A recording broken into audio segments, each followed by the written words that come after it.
Okay, let's start. So today we'll be talking about natives of the Himalayas, okay? Northeast India was an important corridor for human dispersals, okay? Nepal Himalayas was a barrier for bi-directional gene flow. So the Terai region of Nepal, which borders the Nepal region and the Indian region up north, near the central Himalayas and further on, and the Dwars, which are on the northeast area from where you get to the Himalayas, were unique and diverse ethnic populations, where you find unique and diverse ethnic populations belonging to 4 different linguistic groups. And what are these groups? Tibeto-Burmese, Austro-Asiatic, Indo-European, and Dravidian as well. Okay. So the strategic location and close proximity with Nepal, Bhutan, and the eastern Himalayas leads to the sub-Himalayan regions having multiple waves of population migrations and a population admixture. So the sub-Himalayan Terai region were reservoirs of genetic diversity. So if you just look, if you go to Lahore, you'll find people where their eyes are kind of closed in and they're stretched out. If you go to the northeastern part, you'll find people who look very, very Thai. If you go down south, you have people who look very different. They're darker. You go up north, further north. In fact, if you go to Kashmir, people have lighter eyes and lighter hair. Okay.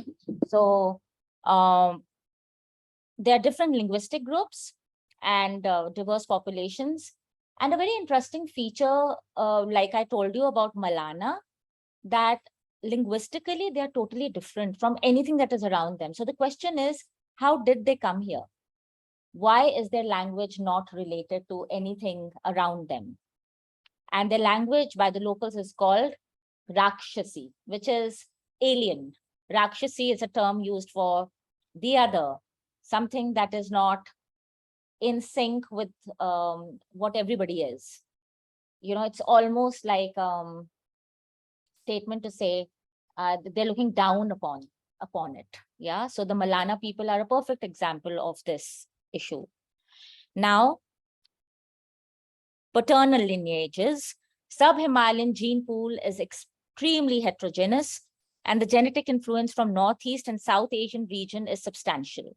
So one of the, again, Indo-European, so IE is Indo-European speaking castes, Rajbanshi might share a common ancestry with the Tibeto-Burmese. So there are a few linkages like that. Oh, sorry, they haven't even joined. I had to let them in.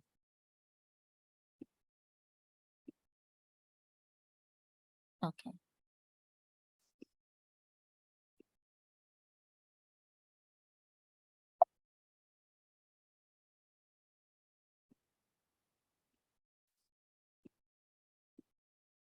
Okay. So Katya and Payal, we're talking about genetic studies, that how there are 4 different groups, Tibeto-Burmese, Austro-Asiatic, Indo-European, Dravidian, and how the Himalayas are a place where you find all of these groups. Okay. So the sub-Himalayan regions have experienced multiple events of population migrations and interactions. And then we go on to Himalayan languages.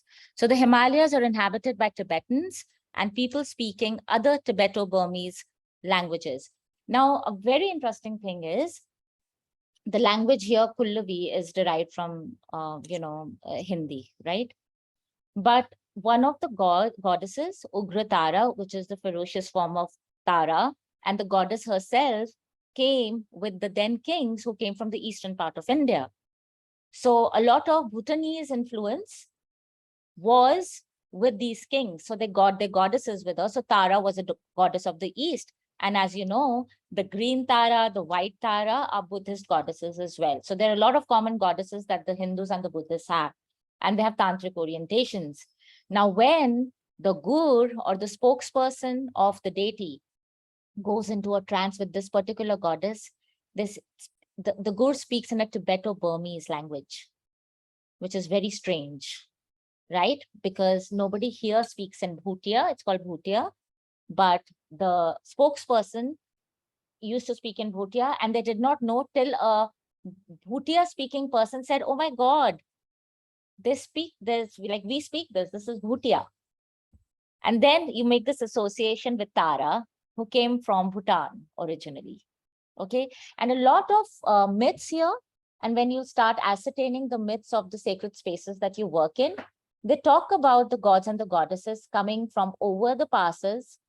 A lot of them come from China. They say that. Okay. There is a goddess here. Her name is Jwala Mata. Jwala. She's in the next valley. And she has a shield. And they say that she came with the shield from China. Now, why would that be? You will be working on another temple, which is very fascinating. And the myth there is that that god came from the southern region. And there are very few deities here who come from the southern region. So that's interesting. And that's something worthy of exploring. So you'll have a lot to work with. Okay. Okay. So the Lesser Himalayas have Indo-European language speakers, the Kashmiri people in the north, and the Gaddi and the Gujjar, who are the nomadic tribes, the Gaddis and the Gujjars. So the dogs that you see, the furry, cute ones, they're also called the Gaddi dogs, because oftentimes they accompany the Gaddis on their travels to the high passes. So they live in the hilly areas of the Lesser Himalayas during the winter months. So if you go to areas like the Doon Valley, or you go to the Sirmaur district of Himachal, or the Kangra district of Himachal, you'll find a lot of these Gaddi and Gujjar people up and about. The Champa, Ladakhi, Balti, and the Dard people live to the north of the Great Himalayan Range in the Kashmir Himalayas. And I'll be talking about a few of them in class today. Okay, so you kind of can get acquainted with the variety of humans that we have. Okay, the Dard speaking Indo-European, while the others are Tibeto-Burmese speakers. The Champa traditionally led a nomadic pastoral life in the upper Indus Valley, not anymore. The Ladakhis have settled on terraces and alluvial fans that flank the Indus River in the northeastern Kashmir region. Now Ladakh is its own state, so they've separated. The Balti have spread further down the Indus Valley and have adopted Islam. And I gave you that example of a traveler who went to the Balti area in the northern part of Ladakh region. And he narrated the story of how he got separated from his grandfather because one night the army took over and it took 42 years for them to meet their relatives who had just gone for a party one night, only to find that they're separated by a border. So the border is a real thing. And I think, Caroline, you shared that wonderful post. And there have been a lot of videos on that lady going to Pakistan after 75 years.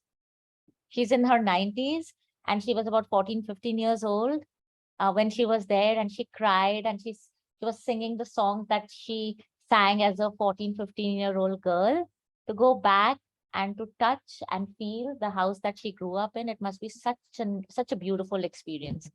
My father, when he was in the foreign services, his first posting was Pakistan. So he disguised himself, gave himself another name, and he wanted to go to the place of his birth, which was out of bound for Indians, especially diplomats. But he wanted to take that risk because he wanted to get the soil and the stones. And he went there and he saw his place, which was submerged under dam waters, and he got the stones. And I told you about the stones, that they are with me. So that is what value land holds to people. So the Balti has spread further down. They've adopted Islam. Other Indo-European speakers are the Kanate in Himachal Pradesh. So there's a category of people called Kanates. Now the Kanates are original inhabitants, but they're really frowned upon. They belong to the lower rungs. They're darker in tone. And you have to understand that the people you see here who belong to the higher castes, they have come from elsewhere. And they kind of came during that whole sway of Sanskritization, when they came and they kind of dominated the locals here, the natives. And the natives have a darker tone. They were always described as this, barbaric, this kind of terminology was used to describe them. That they're barbaric, they are unclean, they are not hygienic. And those are the kind of words that are used in order to like colonize. And then when we were colonized, those were the same words used for the others, even if they belong to the higher castes. Okay, so the Kannada still inhabit these regions. Then you have the Kashi in Uttarakhand, which are also known as the Kashas, the Kalpa and the Lahaul Spiti regions. So Kalpa is in Kinnaur and Lahaul Spiti is the next district from here. They are descendants of migrants from Tibet who speak the Tibeto-Burmese languages. Okay, so as you can see, there's a variety of the languages that are spoken and the stock. Now, in Nepal, the Indo-European languages and Tibeto-Burmese Burman speakers are there. So you've got the Nevaris, the Nevar people. In Tamang, the high valleys to the northwest, north and east of the Kathmandu Valley. Gurung, the southern slope of Annapurna, it's a large, massive, where the Gurung people pasture their cattle at 3,700 meters above sea level. Then you have Magar, western Nepal, and here they migrate seasonally. The Sherpas, south of Mount Everest, and the Bhutias, the Bhutias also live in India in the state of Sikkim and the area of Darjeeling in West Bengal. Then you have the Kirats, who are the earliest inhabitants, historically speaking. Okay, I'm going to show you a few videos describing some of the people who thronged the high pastures, the Nevari people, then the honey hunters, the Sherpas, and the people who used to engage in the salt trade.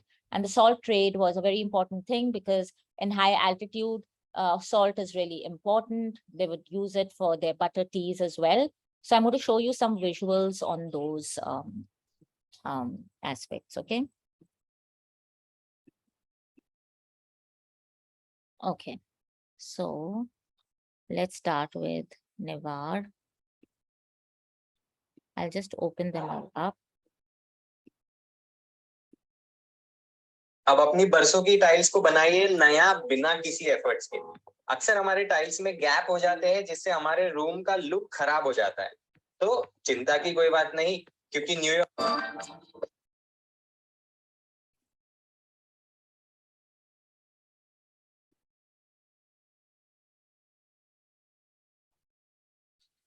FNP क्यों? क्योंकि gift order कर रही हूँ, वो भी राखी का।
to give you a little context, what you're witnessing is the Lakhe dance.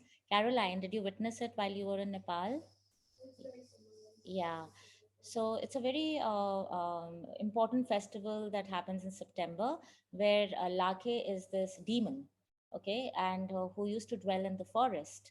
And then he afterwards became a protector of the people.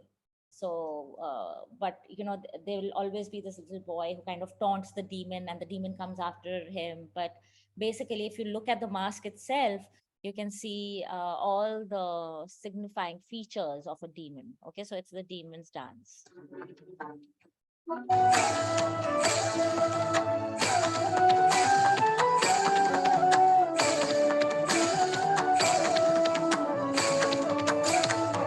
And there is a variation in the story where a man falls in love with a girl and goes in the forest. So they're trying to show that.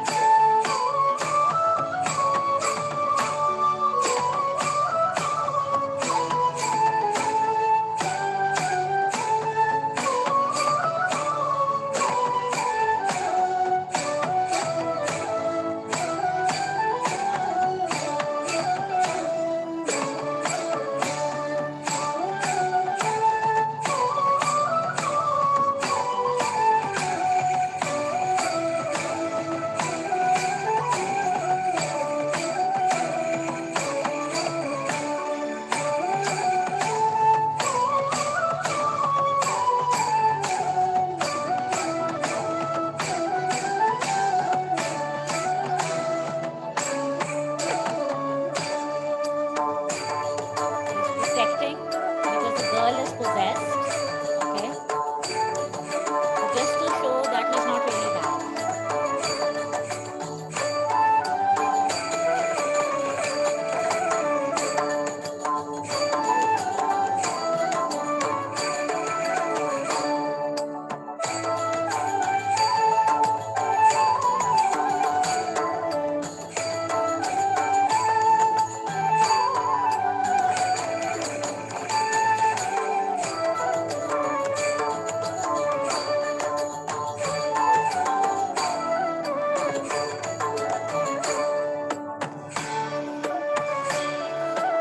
So you get the idea, right? What this dance is all about. So I'll show you another one about the Gurung hunters who collect honey. And it's like it has some psychedelic properties. So, and where they go and how they do it.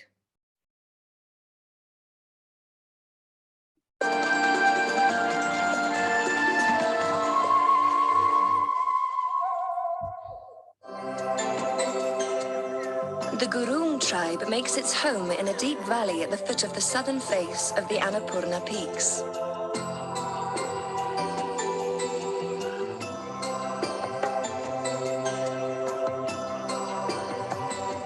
There are no roads here, and no pretensions. The villages are connected only by footpaths.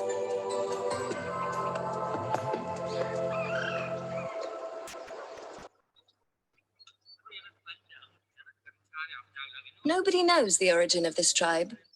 They have East Asian features and have earned a well-deserved fame as warriors.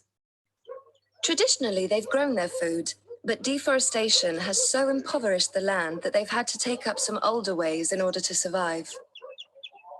I'm going to learn to build a flexible ladder to collect wild honey.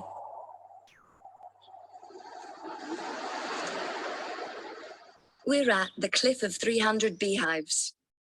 I'm not sure which I prefer. The first harvest is after the full moon in May.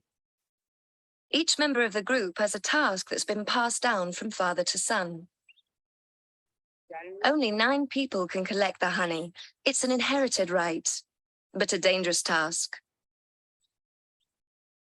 Once the ladder is lowered down the cliff, a handful of burning leaves is put in place. This is essential. The rising smoke will drive the bees away from the honeycomb. Let's get to work. His only protection is a mosquito veil over his head. Once he's directly in front of the colonies, he begins to work with a long pole. In the meantime, the helpers remain as still as statues. With his pole, he stabilizes 2 ropes dropped down from above in order to catch the honeycomb and prevent it from falling to the river below. With a blade on the end of the pole, he carefully cuts off the upper part of the comb, which contains larvae and wax. Once the comb is divided, the honey must be collected. This is not easy. A basket is placed under the part of the comb that's still attached to the cliff wall. Now he has almost all the honey. A good colony contains between 100 and 150 pounds of rich honey. Mission accomplished. And after such a dangerous operation, it's time to taste the honey.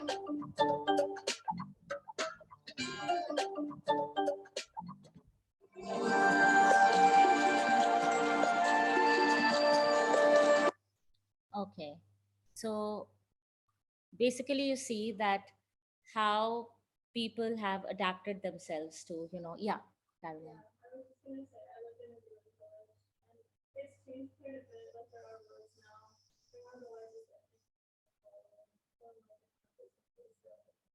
Yeah, just like everything.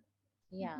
And also, the Gurungs also occupy parts of India in the area around Sikkim and all, and a lot of Bhutias there as well.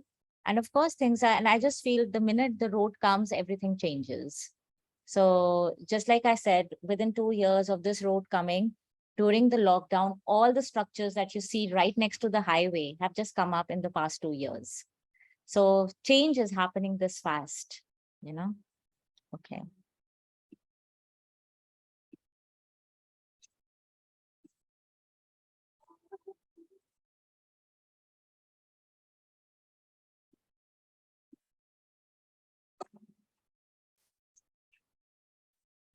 Studies show that the people who are born poor, people from different. Okay. I'm just opening up all the.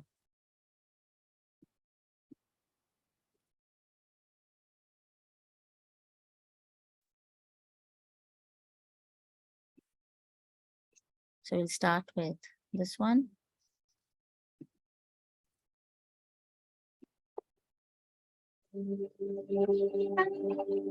Renowned for their climbing skills, exemplary strength, and endurance at high altitudes, Sherpas play the most invaluable role when it comes to mountaineering expeditions. Sherpas are guardian angels of the Himalayas, and without them, every expedition is incomplete. The Sherpa, also called Sharwa, are a group of mountain-dwelling people in Nepal, Sikkim, and Tibet. They also live in parts of Australia, North America, and Europe. The name Sherpa means people living in the East. They began to migrate in the 15th century to make a living by working as traders, herders, and farmers. Sherpas belong to Tibetan culture and speak a language called Sherpa, which is closely related to the Tibetan language. However, the greatest number of Sherpas live in Nepal and speak Nepali in addition to their mother tongue. I'll just have to stop. They're not able to see this. I wonder why. Let me just make sure they can. Okay. The Sherpas of Nepal live in Solu Khumbu district in the fresh environs of Himalayas. This area consists of 2 regions which are connected by the Sun Kosi River and the Khumbu region at an elevation of 12,000 to 14,000 feet. The Khumbu region stretches from the Chinese border in the east to the banks of the Kosi River in the west. Sherpas lead a utilitarian life, with many surviving through trade and subsistence farming. They grow crops like wheat and potatoes, and some also raise yak. Sherpas often keep moving like nomads and live in multiple small stone huts in highlands and lowlands, depending on the season. The term Sherpa refers to a variety of ethnic groups that have exhibited excellent mountaineering and trekking skills. The Sherpa's job is to set up the camp, manage the porters, and guide the trekkers to safety. The word Sherpa has become synonymous with those working as mountain guides. The Sherpa guides are not just the strong force behind the expedition, carrying extra gear, food, oxygen, and water bottles, but are also considered expert navigators.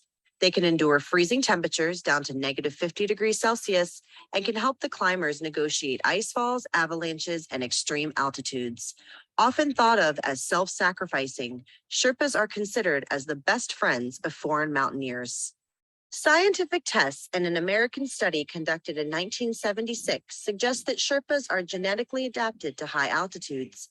Adaptations include unique hemoglobin binding enzymes, doubled nitric oxide production, hearts that can utilize glucose, and lungs with increased efficiency in low oxygen conditions. For Sherpas, the mountain peaks are revered as God's home, which should be respected and not conquered. Even Sherpas who do not pursue climbing believe that accidents occur when the gods are not duly respected. They believe that climbing expeditions must proceed with a prayer ceremony or puja to make an offering to the gods. Sherpas respect the mountains and therefore have attempted to prevent foreign climbers from engaging in profaning or polluting activities. They do not encourage acts like the killing of animals and the burning of garbage, which they believe will lead to disrespecting the gods. Dal bhat, the staple dish of Nepal, is what fuels many Sherpas for long and strenuous expeditions. It is a meal consisting of a heap of white rice, along with curried vegetables and lentil juice. A carb-based diet is very important to keep the Sherpas strong and provide enough energy at high altitudes. The genetically adapted guardian angels of Mount Everest are considered invincible. However, many Sherpas have lost their lives or are being left to die on mountains while performing their services dutifully. There are grim stories of many Sherpas who were left in the mountains to fend for themselves. The Himalayas, although considered as the lifeblood for the Sherpas, can prove deadly for the ethnic group, indigenous to the cold peaks. Tenzing Norgay Sherpa's joint summit with Sir Edmund Hillary in 1953 is considered as the proudest moment for the Sherpa community. The Sherpas are truly called the Army of Mountains and play an integral part in Nepal's tourism industry.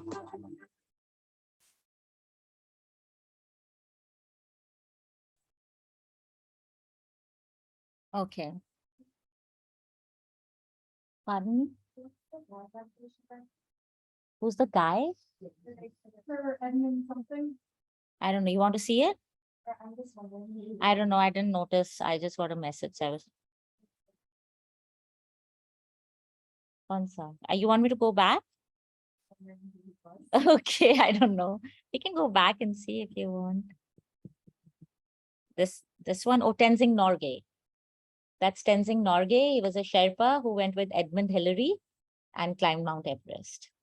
And his great grandniece is a very dear friend of mine who's a lawyer in New York. And her name is Rinchen Sherpa.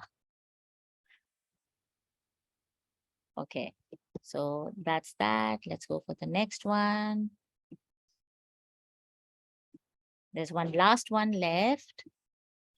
No, second last one, I guess. Okay.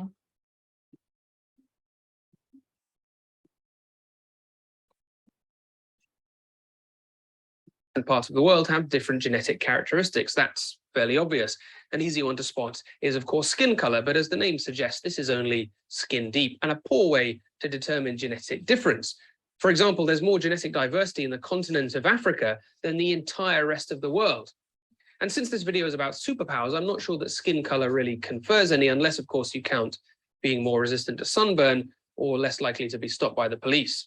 Yet we do have real-life X-Men living amongst us. Not literally amongst us, unless you live on the roof of the world. The Sherpa are an ethnic group originally from Tibet and now residing in Nepal, and they are the greatest climbers in the world. No, not that kind of climbing. I mean that they can climb higher and perform better at high altitude than any other humans on the planet.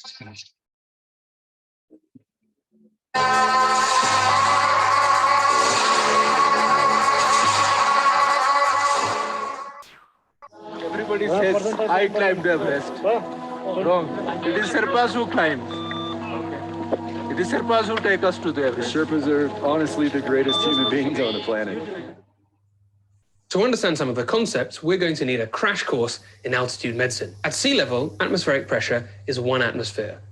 At 5,500 meters, it's half an atmosphere, and at the summit of Mount Everest, it's less than a third.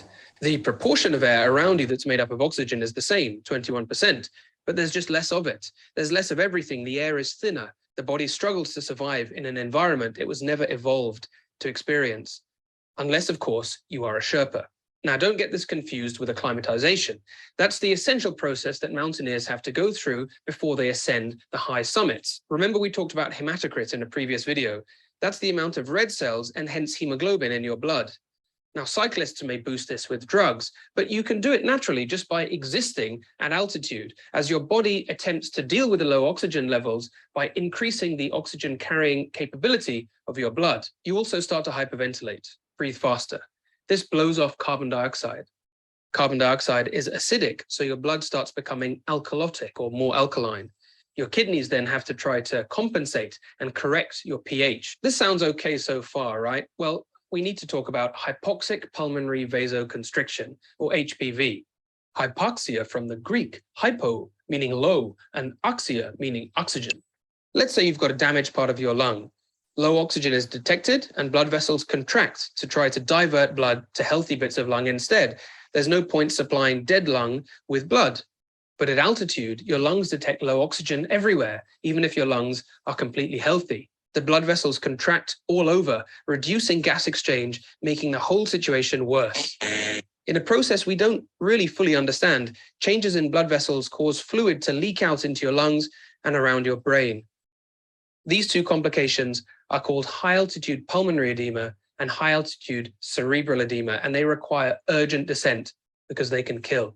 Sadly, any boost in your hemoglobin is temporary. After I came down from altitude, I returned to being a sea-level sucker in a matter of weeks. Even if I had stayed at altitude my entire life, my son would have still been born with the physiology of a lowlander, even though, as you can see, he is a natural-born mountaineer. Yet even if a Sherpa is born and raised in Holland, their kids will still be born with adaptations making them better suited to altitude than their Dutch school friends, even if the highest they've ever climbed is the top of a windmill. So this is genetic. Let's get to the good bit. What actually are these mutant superpowers that I'm raving about? Tales of Sherpa resilience abound. They've been found on the mountainside, semi-conscious with oxygen saturations below 40, and survived. Most of the Everest records, including summits without oxygen, are held by Sherpas. Every foreign climber will have experienced some degree of mountain sickness, a thumping headache, blurred vision, nausea and weakness, only to look up and witness a Sherpa bouncing past them carrying 40-kilogram loads as if they were on a Sunday stroll. Their internal mechanics, from the cellular level to the size of their lungs, are tuned like a Le Mans supercar. It's like having Michael Jordan or LeBron James like serving you like cereal in bed while you're still in your sleeping bag. Because these guys, they really are some of the best athletes in the world, and they're spooning this dude's sugar. Sherpas produce 30% more power than lowlanders at altitude. They have more capillaries per square centimeter of muscle than lowland climbers. They have bigger chests, greater lung capacity, as well as higher measures of all lung physiology, like peak flow. Remember HPV? It just isn't seen in the same way in Sherpa. Like mountain goats or yaks that live at altitude, Sherpa lungs just don't seem to misinterpret hypoxia and precipitate the same counterproductive tightening of the blood vessels. A lowlander's heart and major blood vessels start remodeling, i.e. changing function and shape, both in the short term and long term at altitude. But Sherpa hearts don't show these adverse changes. Lowlander cardiopulmonary dynamics change dramatically as they ascend from sea level to altitude and start to acclimatize, whereas Sherpa physiology remains remarkably similar at all levels. They are far, far less likely to develop altitude sickness, with fewer heart and breathing problems and better sleep at altitude. Lowlander basal metabolic rate increases at altitude, which is why so many climbers lose weight. But Sherpa metabolic rate is unaffected, and weight loss is not reported, with some even putting on weight with all the high-energy food you eat on a climb. They have high levels of nitric oxide, which keeps blood vessels open and avoids high-altitude pulmonary and cerebral edema. They have better blood flow to their brain above 8,000 meters, reassuringly known as the death zone. And pregnant Sherpa don't experience the same complications of pregnancy. They have healthier babies and lower infant mortality. The crazy thing is they don't have that thick ragu-like blood with a high hematocrit. In fact, their hemoglobin is lower than a lowlander's. Mitochondria, you've no doubt heard referred to, as the power stations generating energy inside cells. They're actually found in lower concentrations in Sherpa than in lowlanders. So this doesn't make any sense. They've got lower levels of hemoglobin and lower concentrations of mitochondria. How are they doing so much better than everyone else? Because the answer isn't in increasing oxygen delivery, it's in actually changing the way oxygen is used. And this is something that takes thousands of years to select out. Sherpa muscles, both the heart and skeletal muscles, prioritize the use of carbohydrates over fats. You've no doubt heard the hype surrounding zero-carb ketogenic diets, so you might know that muscles get their energy from two main sources, sugars and fats. In most people, fat is preferentially used in fasting states and has lots of energy, but the process of burning it requires more oxygen than burning carbohydrates. In fact, per oxygen molecule, adenosine triphosphate yield is 25 to 50% higher using glucose as a substrate rather than fat. Therefore, by preferentially using sugars, the Sherpa muscles just need far less oxygen. And what's more, their mitochondria are more efficient. Us lowland dweebs have got the equivalent of a two-stroke engine, whereas Sherpas are running high-tech hybrids. Phosphocreatine can be used as an energy supply when ATP is scarce, and lowlander levels of phosphocreatine go down as we ascend. But Sherpa levels actually increase. Researchers stated that it was almost as if they became healthier as they ascended to the altitudes for which they were evolved. There's much we still don't understand, and only a handful of genes have been identified, but there are probably many, many more that contribute. In 2014, a team from UC Berkeley published the fascinating finding that a gene responsible for the high-altitude adaptation of hemoglobin amongst the Sherpas, an EPAS1 variant nicknamed the super athlete gene, came wholesale from the Denisovans. The Denisovans were a subspecies of human rather like the Neanderthals. And just like Neanderthals, our ancestors bred with the Denisovans. The Han Chinese also inherited the EPAS1 variant, but as they didn't live at altitude, there was no advantage to having the gene, and hence it was lost. But the Sherpa kept it going. There are other high-altitude communities in Ethiopia and the Andes, but the Himalayan plateau has been continually inhabited for about 30,000 years. What I love about these findings is that the doctors and scientists that undertook this work have demonstrated as clear as day evolution that's taken place in fairly recent history. Much of the information in this video is from research published by the Extreme Everest team based at UCL, who have done extensive work in the field and used data from high altitude to help everyday patients with hypoxia in intensive care. The avalanche of 2014 and earthquake in 2015 were two horrendous tragedies for the region, claiming the lives of many Sherpa along with thousands more Nepalese. They shone a much-needed light on the often exploitative conditions under which many Nepalese work and the risks they endure to provide for their families by taking wealthy Westerners to the summit. Nepal is a breathtakingly beautiful country with the warmest people I've ever met. Please do check out some of the links below.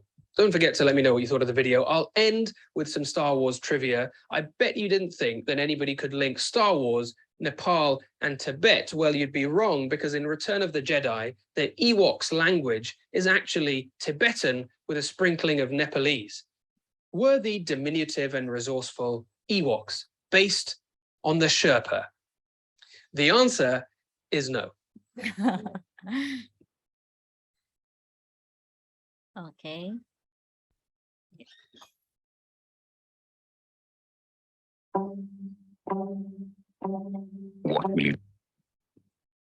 Okay, and this last one is on the salt trade with Tibet and the Central Himalayas. And Manju Kak, she has spoken on our forum. One of her wonderful documentaries is on YouTube. I'll send the link tonight if you want to watch it. She has done extensive work on the salt trade with the Tibetans and the people on the Indian side. Okay, so I'm just going to play that now.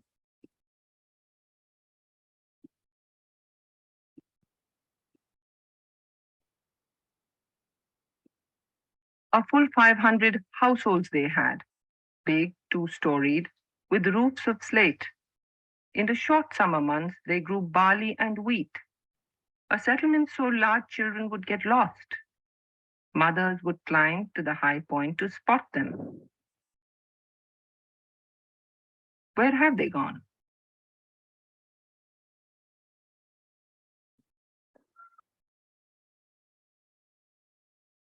They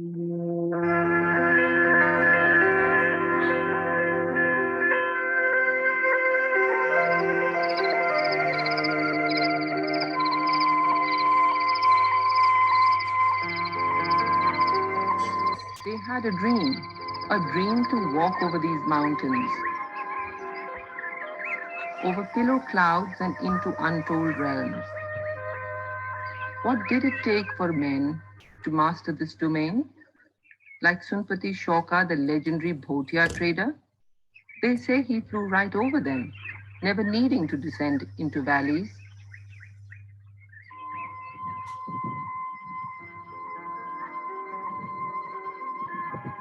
The first Bhotia settlers dreamt of a desert of salt, guarded by a great vulture. In the hilly tract of Kumaon, there was none. If they killed the vulture, they would never know its lack again. And so they crossed the hazardous passes and claimed this land. Perhaps this is how trade began. यहाँ पर ये रास्ते से नीचे जो है पांगती लोग रहते हैं, वो बीच के बेल्ट में हम लोग रहते हैं, और ये उधर के यहाँ से जो है ऊपर साइड में जो है धनसक्त लोग। ये मकान यहाँ पर जो अभी हमारे राव साहब का कहना है, कुंवर सिंह जी का कहना है कि ये मकान किशन सिंह रावत जी का है, और इन्होंने अपने बगल में एक कचरी का अच्छा रूप दिया था, जिसमें मैंने देखा कि बड़े नकाब वाला लकड़ी का डिजाइन वाला, यहाँ पर ये भी देखा हमने यहाँ पर। और यहाँ जो है इस नीचे वाले बेल्ट में निकरपाल लोग रहते, इस इधर वाली साइड में, और यहाँ से ये जो है ये सारे रावत लोगों का हो, ये जो अलग अलग खोमचे, ये अलग छोटे छोटे अपने रात है। अब यहाँ पर क्या है, सारे मिलम खंडहरी हो गया है, बचा तो कुछ है नहीं यहाँ। अब कभी जिस जमाने में था, यहाँ के बुजुर्ग, उन्होंने कितना ऊंचा नाम कमाया, नैन सिंह शाही, किशन सिंह, राय बहादुर, बूढ़ा विजय सिंह, देश के संबंध में कितनी उन्होंने कुर्बानी की होगी, बार बार साल तक उन्होंने तपस्या किया, घूमते गए, देश का हित की तो बात की उन्होंने। आखिर वो नक्शा बना, आज वो उसी नक्शे के आधार पर जो सरकार टिका हुआ है, कहाँ से कहाँ Rawat and Rai Bahadur and all, they were all from Trading here. route with Tibet or Hundesh through Johar Valley was the oldest and most prosperous of the 5 Bhotia valleys of Kumaon Garhwal. Documents of Mughal and local Chand rulers in the medieval period refer to the revenue earned from it.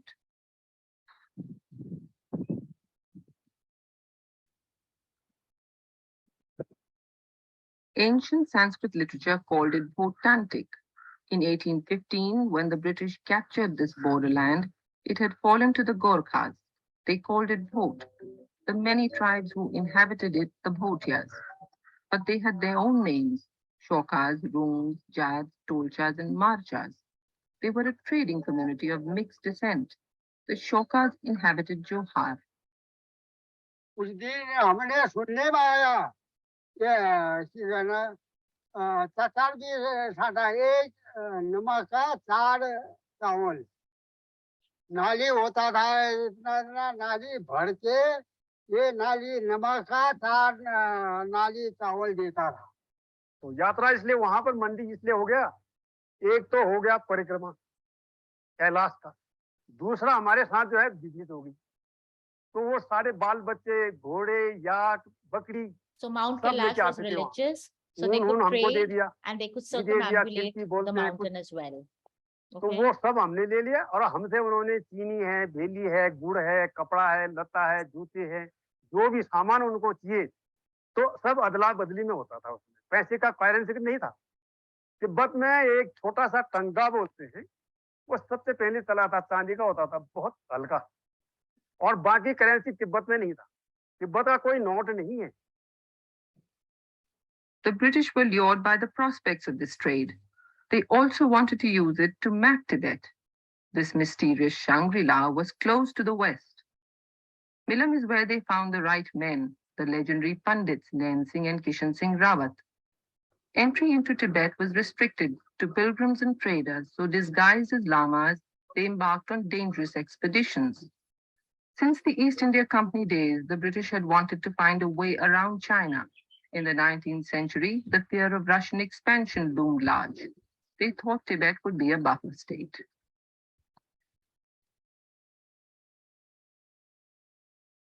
It was the lack of arable land that made these tribes look for other livelihood. Trade gave people employ. Their exploits bred in them a contempt for valley dwellers they colonized. I'll just try to put this on the Bluetooth, okay? To use this feature, please make sure your app is running and can access the internet.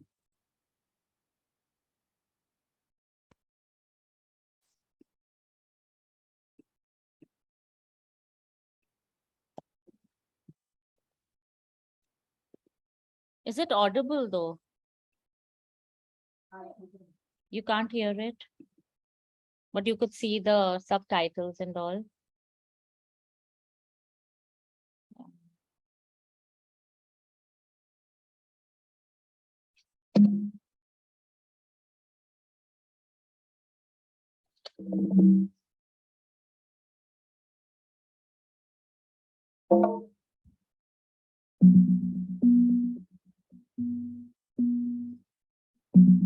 मेरा तो नहीं connected है, उसको of कर.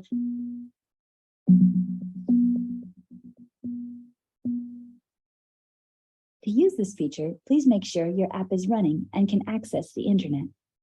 On था. हाँ.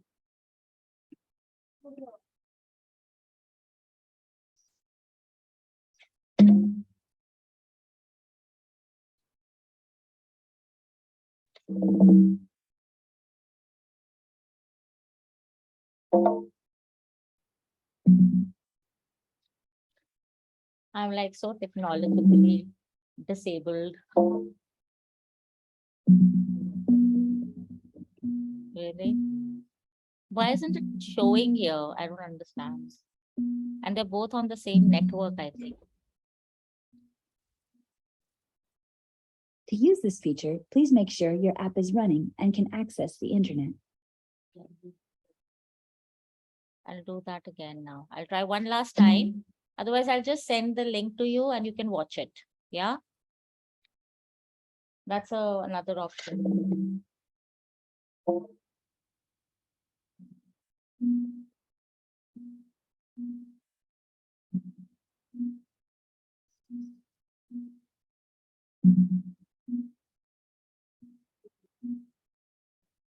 To use this feature, please make sure your app is running and can access the internet. Okay, I'm just going to send it to you guys, okay?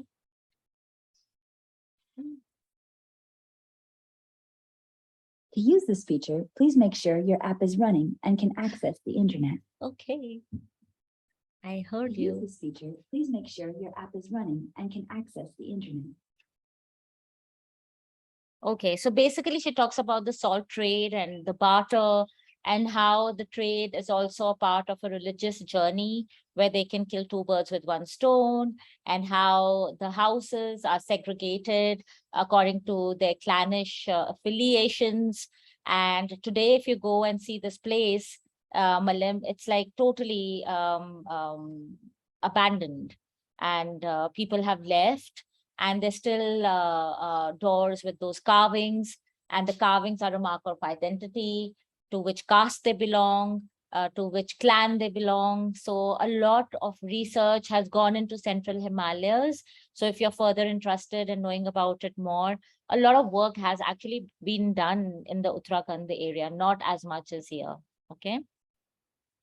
Okay, so in Sikkim, if you look at the map of India, you will find it more towards the east. Yeah, there are distinct ethnic groups there: the Lepchas, the Bhutias, Paharis, the Nepalese, and the Lepchas. You will find them in western Bhutan, and the Bhutia of Tibetan origin are in the eastern part of Bhutan. The Lepchas are also a very interesting community. There is this professor who worked a lot on the Lepchas.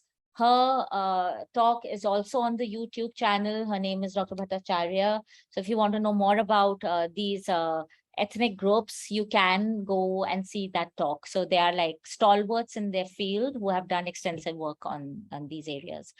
Then in Arunachal Pradesh, which is also the bone of contention between India and China, and I just remembered that, have I shared the screen? Yeah. Okay. between India and China, they're really like, it's a very beautiful landscape, very untouched. And the person I was talking about, Ian Baker, who looked at Tibetan scriptures to find Bayuls or the hidden lands, he says he found them in Arunachal. So that's another link that I had sent you. Did any one of you hear it or see it? Yeah, if not, do that because it's really informative. The link that I sent about Ian Baker, yeah, on the hidden lands. Then you have groups like the Abor, the Aka, the Apatani. The Apatani are basically people, they put on their nostrils, they put these clogs kind of a thing, like brown things, and they've got massive ears. Then you've got the Dafla, the Khamti, the Khova, Mishmi, Momba, Miri, Singpo, all Tibeto-Burmese. They are found in river valley locations and they practice shifting cultivation. They grow crops on a different tract of land each year so that the previous land gets its fertility back. So you have the coals, the proto-Australides, which are the Paleolithic stage of culture. Those are the proto-Australides. They're mixed with the Aryans, the Halis, the Chanas, the Sipis, the Domes, and they're very sturdy people, the coals. They're gone now, but we do have their descendants, but we have that stock, the genetic pool in the Himalayas, okay? Then you have the Kinnars, okay? Now this is interesting because we have a district called Kinnor. A lot of people say maybe the Kinnars are of Kinnor. They are opposing views. Some say no, some say yes, some say, oh my God, we found the people they call the Gandharvas, the musicians who live in Kinnor. Anyway, so the Kanauras from Kinnor and Kanawar Koti is Kullu, okay? In classical literature, the people were known as the Gandharvas, the Yakshas, the Rakshasas, the Vidyadharas, and the Uragas, a common form for Kinnors. Now, what are the Gandharvas? The Gandharvas are musicians, heavenly musicians and singers that oftentimes in temple architecture, you find them with all the symbols and musical instruments. The Yakshas are demigods. The Rakshasas are Asuras, but they're not really evil. They are very, very enlightened beings, but they're not gods. And the Vidyadharas, who are the embodiment of knowledge. Urugas, I'm not too sure. Initially, these classes referred to mythical beings, but later in texts, we see them as being referred to as tribes. The Kinnars and Yakshas, in our understanding, are Himalayan. The Kinnars, Kimpurishas, what kind of human beings were they? They were between humans and gods. So when they're described in mythology, the Kimpurisha is half human, half god. The Gandharvas, one line of theory is, are the Gandharas relating to the Gandhara culture that you see in the northwestern part of India, where you see the stylized form of Buddha in his Greek form. And they say it's the influence of the Greeks who came to India. And that's why the Gandhara culture, where the Greek and the Indian kind of art forms mingle together to form a new form of art, that the Greco-Gandhara culture, okay? Then the Gandharvyas, Vidyadharas, and the Kinnaras collectively are heavenly musicians and singers, okay? Now, coming to the Kirats. In the Atharva Ved, which is one of the Vedas, which is written in the later Vedic period, is the Kirats are addressed as vile people. O vile one, O clinger, O lurking in the grass. In the Vajrasanehi Samhita and the Taittiriya Brahmana, I will talk to you about Himalayan literature later today or tomorrow. So these are sacred texts, the Brahmanas, the Upanishads, the Samhitas. Those who live in the caves, who are dedicated to the caves. So they're described, the Kirats are described as that. So the evolution of Kirats, okay, from the Atharva Veda, which is an earlier text, where they're referred to as being snakes, O vile one, O clinger, O lurking in the grass, to the ones who dwell in the caves. As I said, in the Brahmanas, which are later texts, in the caves, where they refer to them as Kirats who live in the caves. They are mentioned along with the Kols I had mentioned in one of the earlier slides, and they reigned over parts of Nepal, expanding over Kashmir, Assam, and Nagaland. Assam and Nagaland are in the northeastern parts of India. In the Vishnu Purana, Puranas are repositories of historical knowledge, texts that have historical knowledge. They talk about a lot of these ethnic communities. In the Brihat Samhita, Kirats are described as mountainous tribes. By Ptolemy, the geographer, Kirhadia, which is mentioned in the Periplus of the Arthurian Sea, land situated to the west of the Ganga region in the eastern part as well, or the Kuhudoes, Uttarapat tribes of Sogdiana. Uttarapat is the north part. So even Ptolemy mentions about this particular tribe. The another Kirat king, Bhagadat, talks about the kingdom being Pragjotisha, which is the ancient name for Assam. Assam again is in the northeast. Interestingly, the legend of Hidimba, the temple we went to, only exists in Manali and in Assam. Okay, so why would it be there is also a question. Pragjotisha on the Vitravati, which is an ancient name, north of Indraprasth, is also mentioned in the Mahabharata, Ramayana, and the Brahmanda Puran, where Arjuna went for his Digvijay. Now, what is Digvijay? Digvijay is when you let a white horse loose, okay, and you you do a yagya related to that, a sacred ceremony, which is the Ashwamedh yagya, where you let the horse loose, and basically you're conquering the kingdom as far as the horse goes. So how nice. If I had a donkey, I would say, okay, go. And now I conquer my land, like that. Okay. Is Bhagadat's Pragjotisha located west of the Ganga between the Satluj and the inner Himalayas, Kinnaur or the Baspa Valley, or are they referring to it as in the eastern part of India? So a lot of markers and descriptions that we find in ancient texts are of the landscape. So when we do a class on landscapes, we will be going through translations of texts which are descriptive of the terrain. And we will do a few things here and there where I want you to find things on your own. Searching on Google, we'll do an exercise in class relating to that, where I'll give you excerpts and I want you to identify the place through the rigor of research, okay? So the Kirats dominated different kingdoms in as late as 11th century CE. The upper reaches of Kangra Valley, Kangra again is in the Himalayas, in the western Himalayas. Baijnath earlier was called Kiragram. Baijnath's temple inscription talks about the Kirat people as late as the 13th century. The king Lakshmi Karn, who was a Kalchuri king, attacked, and Kalchuri dynasty is from the Deccan, from the middle part of India. He attacked the land of the Kiras or Kangra in the 11th century. So the Kirats, we know for sure, were in Kangra during this period. Kangra is on the foothills of the Himalayas. Pushed by the Khashas to the trans-Himalayan north, and others assimilated into the Khasha fold. So we feel that the Kirats also joined hands with the Khashas. We know that the Khashas exist in the central Himalayas, and there's a loss of identity to the Khasha people who dominated areas from Kashmir to Nepal, okay? So you don't have to remember all of this. It's just to tell you the different type of people we have historically speaking and how they are mentioned and how they came about. Mons people, the ancient name of the village in Baspa Valley. Baspa is in Kinnaur. I just told you about the Kirats in Kinnaur. Kinnaur is a district in Himachal. Jenny and I and Rajiv met the Rinpoche, who's from Kinnaur. So he has a nunnery in Kinnaur. So Kinnaur also has a lot of Buddhist influence, and they love singing and dancing.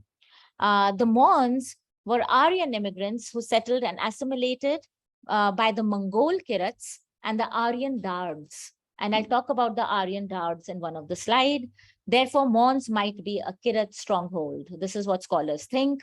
Monet in Kamru or Kamrup, as Hemchandra, who wrote a lot of novels in the Gupta period, identified Pragjyotisha with Kamrup in his Abhidana Chintamani as Pragjyotisha Kamrup. So now this is interesting. There are similarities between Kinnaur and Assam. Both are known as Kamrup. Now, which one is the text talking about as a question mark? So are the Mons people being talked about in these texts, the ones from Kinnaur or the ones from Assam? In all likelihood, it seems they're talking about Kinnaur, okay? Two Kamrups, we have two Kamrups according to text and two Pragjyotishas. But when they talk about the people, that they're hardy and, they're cave dwellers and all of that, it seems they're talking about Kinnaur because there are a lot of caves in Kinnaur and not as many in Assam, okay? Then we come to the people called the Khashas. The Khasha, the legend goes, Khasha was the name of a woman who was the wife of a sage who was called Raja Kashyap, or Sage Kashyap. Yakshas, Ralshas, and Khashas, okay? Now, these were the children that were born out of the union between Kashyap and Khasha, okay? Now, Rishi Kashyap, I know this is very important, and I'll be talking about it in Himalayan literature. There are 7 main sages, out of which all the Brahmanas have sprung. They are called the Sapt Rishis, the 7 sages. All Brahmanas owe their origin to one of the sages. So when you talk to Rajiv today, he's also a Brahmin, ask him which Rishi did owe their origin to. My mother was a Brahmana too, and her clan comes from Rishi Kashyap's clan, the father's side, okay? The mother's side is from another sage. So all the Brahmanas come from these sages. You just need, and they know which sage they've come from because they have specific rituals, there are specific customs relating to that clan, okay? So in another Puran, which is called the Harivansh Puran, again, Puranas are repositories of historical knowledge. They are histories of ancient times. Kashyap is the progenitor of human beings and animals. Human beings collectively were known as the Khashas because Kashyap is the father of all human beings. So his children are going to be called Khashas and animals. Are the Khashas Khakas in Kashmir as well is a question. The Khashas, could they be Kassites from the Caspian Sea? There are some scholars who think of them that way. Now, what is the contribution? To Khashas, polyandry is still a surviving institution among Khashas in Kinnaur. So polyandry, where you have one wife and many husbands. In the Mahabharata, you have Draupadi. And I believe that Shreya will be showing you a wonderful film on Draupadi. She is married to 5 brothers. This practice is still in existence, not so much, but it's still in existence in the next district of Lahore. In the Upper Shimla region, I told you about Shimla being the capital, summer capital of the British Empire, the region of Sirmaur, the Jaunsar Bavar area of the central Himalayas. So polyandry is still in existence, okay? Cults and traditions associated with the Pandavas can connect the Kirats, can connect them to the Kirats as well. How? Because of the practice of polyandry. Pandu in their local language is known as the Pale One. And the head of the Pandava brothers, Yudhishthir, was always known as the Pale One. Okay? The Pale One, yeah. So Pandu, right? And then it seems like Pandu, the Pale One, is also the Indo-Tibetan stock as they are addressed. Kurus are well known in the later Vedic period. Who were the Kurus? The cousins of the Pandavas. So you have the story where you have 5 brothers who are very good. And on the other hand, you have the Kurus who are very bad. They are 100 in number and the Pandavas are 5 in number. And the entire story is a story about conflict between these 2 families who are related to each other, but they fight over the kingdom and they fight over the wife. And the wife, Draupadi, is molested publicly because they're gambling. This is a very important scene in the Mahabharata, where the brothers enter into a play of tax. Okay? And everybody is sitting publicly. Thank you. Thank you. Raju भैया आप गोरखा हो? आप गोरखा हो? ये तो गोरखा में सारे को गोरखा ही बोलिया तो पुराने लेकिन आप गुरुंग हो? मैं तमांग किस तमांग? तमांग बुद्धिस्ट हाँ ठीक है तमांग बुद्धिस्ट जिस from Nepal okay and भैया लोग क्या है? ये अपने ये राई कोई या अपन बार ये चटनी बाल So okay, the dice is being played and they put their kingdom at stake, and when nothing is left, they put their life at stake. Like this, okay. So the god publicly kind of are playing for two songs, and he screamed that he said, "What are you doing?" Like seriously, she calls out for Krishna, and he's crying in front of Krishna, the god, and Krishna is the advisor and their friend. And he says, Draupadi, and so the Mahabharata has a lot of philosophical tone to it, because how family is reading and strife is there, and what is the purpose of the do. So Draupadi cries, and she says, I'm so upset with my husband that they allowed this to happen, probably molested. So Krishna said, you know, you made that choice. You put yourself in such a position to right there. He said, how did I make that choice? I didn't tell them to put me as something that is going to be like what do you call that? As a prize for the game. So Krishna says, well, your selection of husbands was such that we chose such nincompoop husbands who could do that to you. So ultimately, your choice wasn't selecting the bad husbands. So whenever something bad happens, I always think of this. It was my choice. I landed up in this situation because it was my choice. You know, like that. Okay, so the Pandavas are also absent in the Brahmanas and the Sutras, and they're mentioned in later Buddhist literature as mountain tribes.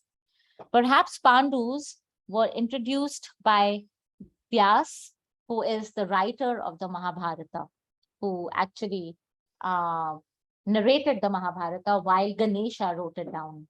Okay, so a very interesting feature, because I'm talking about the Mahabharata, is because we do have vestiges of the Mahabharata in this area. There's a dance called Thoda. Okay, it's a playful dance where they use weapons, and the words of that, and it's oral literature, okay, it's not written down. Bina tike thakure majghao ra khoshia, deo shirgul ri jubri de puja, o lohura bhuka khoshia, which says, I'm Lord Khashia of Majgao, under no other Raja or Thakur, have reached the arena of God Shigul. I'm a hungry Khashia for the blood of my enemies. Khasha. Focus on that word, Khasha. Khasho or Nasho, Nadhizo. Do not rely upon the Khasha and the Nash nails. They can scratch you any moment. That means they're really the ones who yield the weapons. Khasho recheli khai pooch di aag lai. They are quarrelsome and they're revengeful, and they take revenge by marrying their daughters to their enemy. Okay, that's another trait that we see in the Mahabharata. The Mahabharata is mentioned along with the Kirats, the Pulindas, the Shabaras, and the Tukaras. So Kirats is important in this case. In another Purana, Khashas are residents around Kashmir. Polyandry is common among Khashas. How do we know that? Khasho Rikiya Rish Ek Man Bab Ish, which means don't envy Khashas. They have one mother and 20 fathers. Clearly telling us that the practice of polyandry was prevalent, and they're clean or twice born castes. On the left, you see a very old picture of how the women of Kullu looked in the 1800s. Isn't that amazing? So you see their headgear It's like false hair with the cloth, like you can still tie in, it's called a parandi, and they put it like that. And their clothes are a little different from what we see now. The Kunindas, also known as the Kanates, they ignored Orthodox Hinduism, and they are mentioned in the gazetteers. They have two clans, Khashas and Rahu, but Khashas are mentioned in the Mahabharata and the Puranas. Therefore, Kanates may be older or equal to the Khashas in history. Then you also have the Kunindas. The Kanates dominated the Khashas when the latter, which means the Khashas, lost their importance during the Puranic period. Kanates also overpower Kinnars, Kirats, and Gandharvas. Kunindas, what is Kunindas? It's a Mahajanapada, a 6th century BC kingdom. So a lot of kingdoms came to power in the 6th century. There were 16 in all, and they were all clans. Buddha belonged to one such clan of the 16 kingdoms. His kingdom was the Shakya clan, okay, near Lumbini. The coins discovered of these rulers who ruled in the Himalayas are found in the plains, in places like Ambala, in the plain which you pass through, and another place in Saharanpur. Now, interestingly, you do not find these coins here. So that's why I said the other day at the museum that there must be barter economy in this region, and they were using coins for trade outside the boundaries of this region. If you look at the coins, do you see a Buddhist stupa and a parasol on top, and also Hindu features in it? Do you see that? This parasol on top, you see them in atop Buddhist stupas even today. So they were agriculturists. They kept cattle, sheep, and goats, and they were also polygamous. Then you have the dome, the low, unclean, or polluting castes. Their occupation was goldsmiths, leather workers, tailors, musicians, drummers, and sweepers, the domes. Then we come to the trans-Himalayan communities. Okay. Why isn't this moving? Yeah. So you have the Mons in Zanskar and Lahore. So one of the Mons we find in Kinnaur, but the other Mons we find in this area. They are an isolated lot. They are Buddhist. We have the Dards in Ladakh since the rule of Namgyal, the 16th century. The Dras area, Dardistan, Baltistan, they all follow Islam. The Hunjas in Gilgit in northwestern Pakistan, and a few in the Zanskar area in the Himalayas. Now, I'll talk about the Drokpas. Now, Drokpas are very interesting. They are the other contenders of being descendants of Alexander the Great. That's what they say. So you have got the Kalash people in northwestern Pakistan. You have the Malana people 3 hours away from here, and you have the Drokpas. So 3 groups in this area who say they're descendants of Alexander the Great. But they also have another story. The Drokpas say they belong to the northern bank of Indus. They're also known as Hanu people, Dah people, Biyama people, and Girkun, which are the names of their villages. They have non-Mongolian features. They're supposedly pure Aryans. They too do not let anybody stay in the village because they don't want anybody to have a sexual relationship to kind of take away the pure breed part. They are a ritual-based cult, and they have few Buddhists or Muslims. The females are called Brokmos. Their language is called Brokstat, which is a Drad Shina language, a part of the Indo-Aryan native languages group. The languages that they speak are spoken in India's Jammu and Kashmir, eastern Afghanistan, Pakistan's Gilgit, Baltistan, and the Khyber Pakhtunkhwa area. Okay. And a very interesting feature of them, they have these hats which are filled with colorful flowers. Okay. So that's a feature. If you go into the village, you will see all of them dressed up that way. Who are the Drokpas? After getting defeated in 326 BC by King Porus from my ancestral land, which I told you about, Mirpur, Alexander left India but some of his soldiers stayed back in the Batalic region.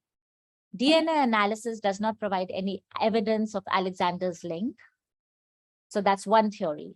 The other theory says that the Dards or the Drokpas moved to India 1,000 years back from the Gilgit-Baltistan area, which is plausible. The other community of Dards still resides in the area which is occupied by Pakistan. The Kalash people from Pakistan are also part of the same community. And this is also mentioned in the king lists of Kashmir, the Rajtarangani. Now, it's interesting because when they talk about coming from the Pakistan area 1,000 years ago, they say it in their songs and in their myths.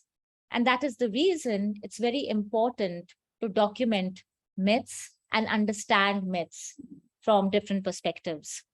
So what is the myth of the Drokpas? There were three brothers. They have very rhyming names, Galo, Melo, Dulo, okay? They came to Ladakh in search of pasture land for their sheep. There was a big sea in this region from Ladakh to Tibet, and the three brothers reached the sea. Their descendants are today's Drokpas. A fourth brother stayed behind in Gilgit. And this myth kind of makes sense because technically speaking, the Kalash people in the Pakistan-Baltistan area are very similar to these people. So in their myth, when they talk about coming after 1,000 years, standing before the sea, and their fourth brother who's left behind because of a blizzard, that might be true. That's a very fantastical way of talking about their migration. And perhaps the sea they talk about is the high altitude lake, which looks like the sea because you can't see the other side. So for people who've never been to the sea and have heard of the sea as a vast expanse of water, maybe they just say, oh my God, this could be the sea, okay? Their colorful headgear is known as tepi. It's stitched with some ribbons, coins, and flowers, which is called Montu To Shoklo. Montu To Shoklo is a berry flower which signifies love and prosperity. All flowers are grown in the Aryan Valley. They call this the Aryan Valley, and they're considered auspicious. And the cap is believed to ward off the evil eye, since a lot of metal is inserted into it. Okay, so metal is a way of warding off evil eye as well. This belief is connected to the age-old reasoning of not being able to rely much on medicines. And men wear a simple tepi with maroon gowns with kamarbands. Now, kamarbands is a British word. It's picked in English. Kamar is your waist. So waist in Hindi is kamar. And when you bind it, it's the kamarband. Okay, so that's the kamarband. The ground floor is called bhu, which shelters sheep and goats. And the word itself, bhu, is an Indo-Aryan word. Bhu comes from the word ground. Okay, so I'm going to show you two videos about this.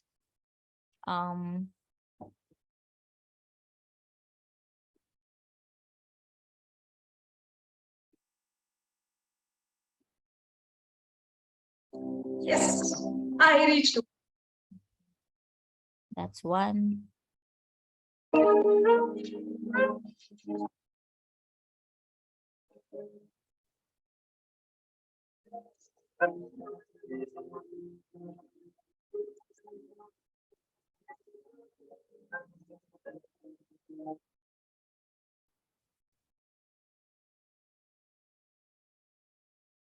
One crore yearly income. I was super zapped to hear. Okay. Skip the ads. And now let's go.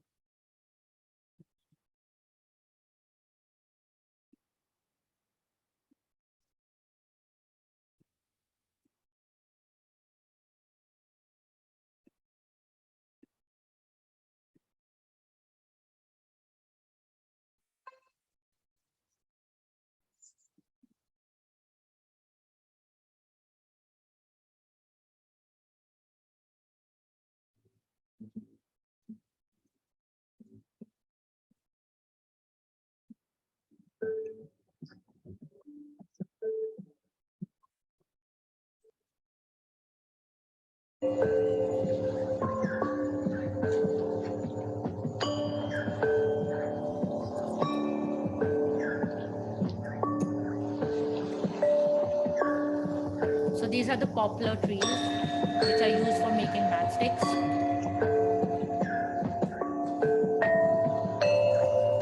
In the only fertile valley of Ladakh in Kashmir, there are isolated villages inhabited by a fair-skinned, green and blue-eyed, and exceptionally tall community.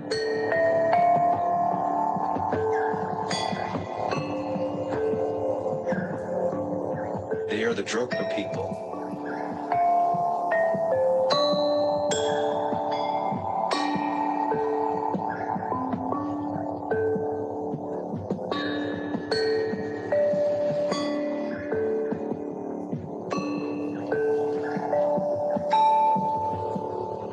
Historians have identified the Drukpa people as the only authentic descendants of the Aryans left in India.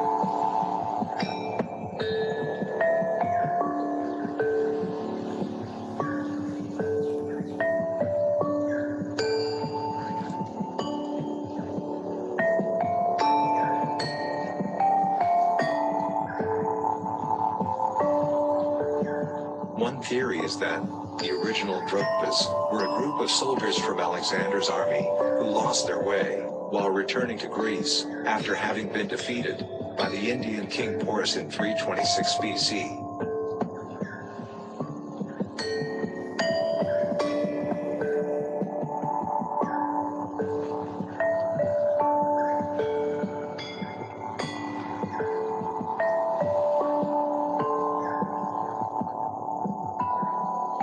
Another less romantic, but probably more accurate theory explains that the Drukpa descend from the Darts,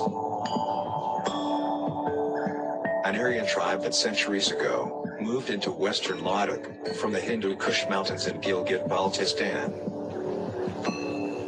now a region of Pakistan. This is relating to the myth about the three brothers and the fourth being left behind. And the sea, yeah?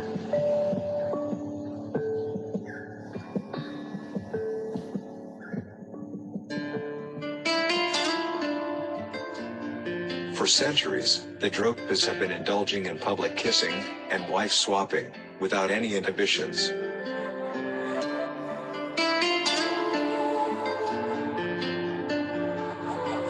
They don't share or follow normal societal norms.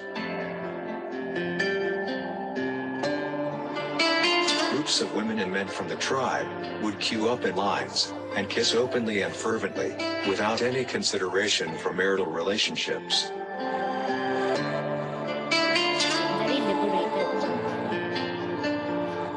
Public displays of affection are normal and encouraged in the Drukpa community, as was the concept of wife swapping.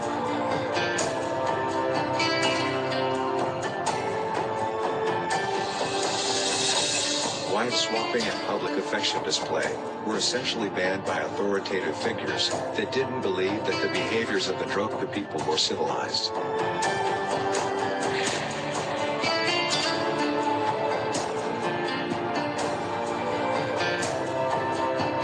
Because of this, the Drukpa communities have stopped with their public displays when outsiders were around,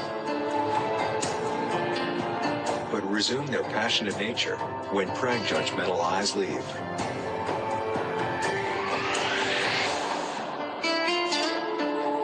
The Drukpas are completely different, physically, culturally, linguistically and socially, from the other inhabitants of most of Ladakh. Drukpa men and women are tall and fair, with big, lightly colored eyes, full lips and distinctive noses and eyebrows.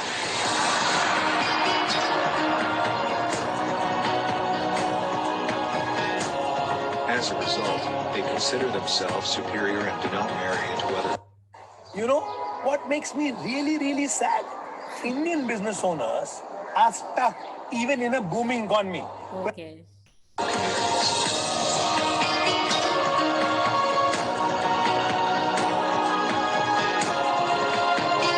This insularity is how the tribe preserves its ethnicity.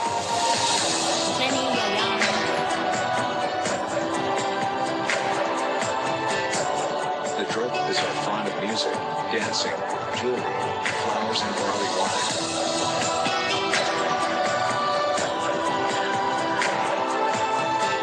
Their cultural exuberance is reflected in exquisite dresses and ornaments, worn particularly at festivals, such as the late summer festival, when both men and women dance for nights in a row.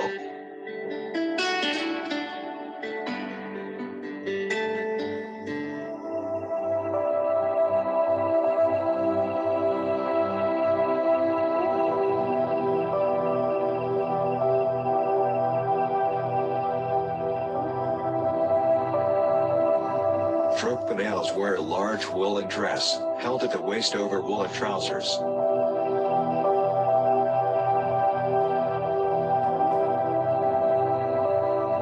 The women don special woolen dresses and adorn themselves with shells, beads, and silver jewelry. Which is interesting. Where are they Goatskin getting capes these complete the traditional cowrie shells dress. from? Because you find them on the coast. Both men and women wear unusual headdresses decorated with flowers, coins, and seashells.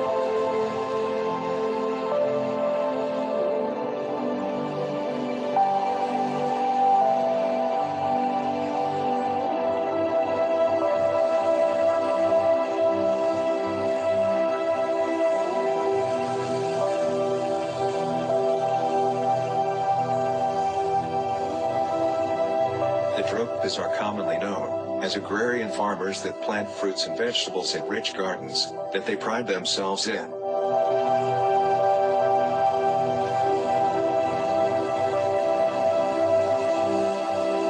These gardens must be tended well and often, since the produce that erupts from the soil and blossoms from trees is the equivalent of money.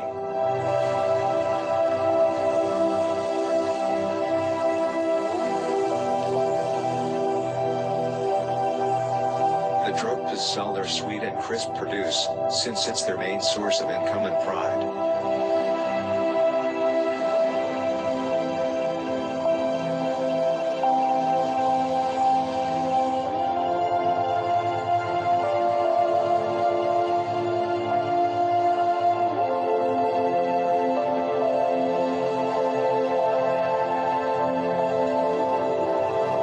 And if you notice, the houses are flat roofed because there's less rain. Okay. And here they're all sloping.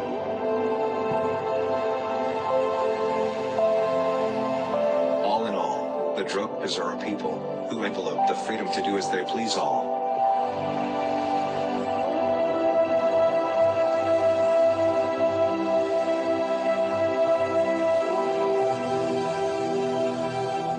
While enjoying music and dancing in festivals, just as much as they enjoy their brilliantly colored ornaments and each other's presents.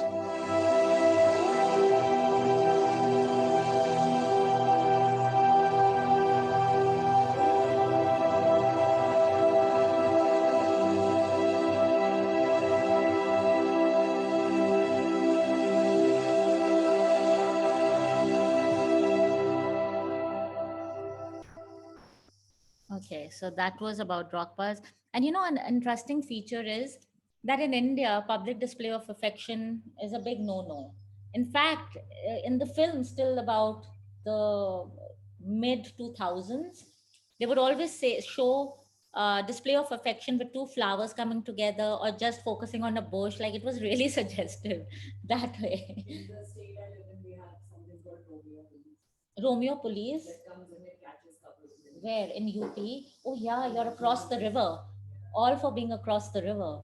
So Delhi is like a huge, it's the capital. And then there's a river which doesn't look like a river anymore. And then there is Noida, where Shreya is. So tell us about policing there.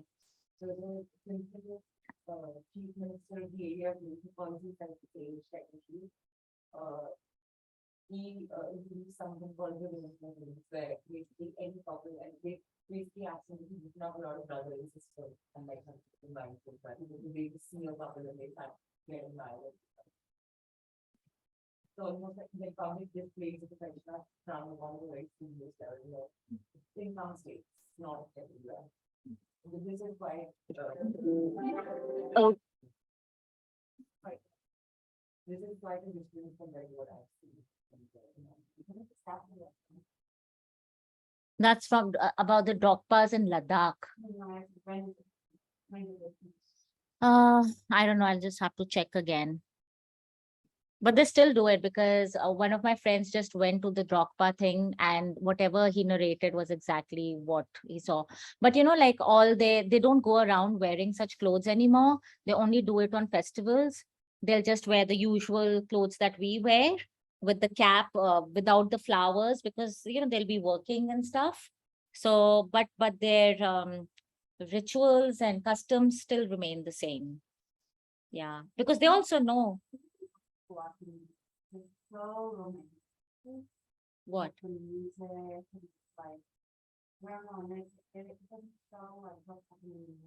Mm-hmm.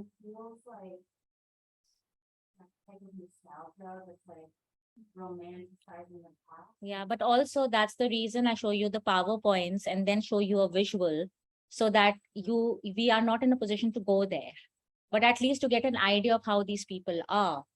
And I feel YouTube's really videos really help in kind of gauging a little bit of what we don't get from PowerPoints. Yeah. So that's a methodology that I use always. Yeah. But of course, these are all videos. I myself make videos and the experience of being there versus, again, it's all a perspective, right? What we see as anthropologists and what is being shown. And that is the reason I have an institute here so that slowly and steadily we can go to far off places and show what reality is. Yeah, like that's what I'm thinking. And I watch the that needs to be mindful of not. Yeah, and it's also, and also we are doing ethnographic videos which have the rigor of research behind them. Yeah, all of that. And little things like what they said about, you know, they are descendants of Alexander the Great. Yeah. But for example, that's turned out to be not true, which I mentioned in the PowerPoint, that was a theory. And it's the same with the Malana people. That story still goes on everywhere, that, oh, the Malana people are descendants of Alexander the Great, but it's not true because the DNA analysis has shown that they have no association. But then the question becomes, why these myths are still carried on?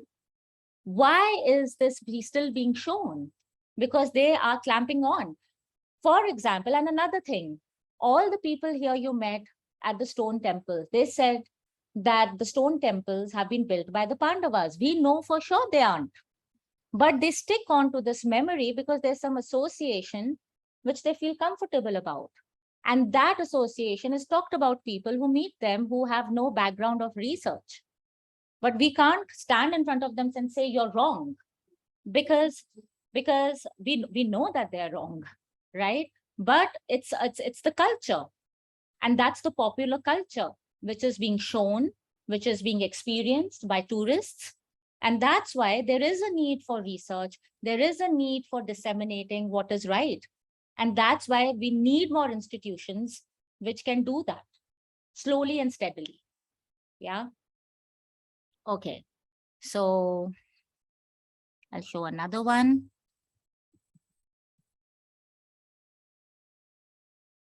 So again, when I show you these videos, it is not to show you, it's just to give you a visual so that it breaks the monotony of class, as also it gives you a visual of the people themselves. I would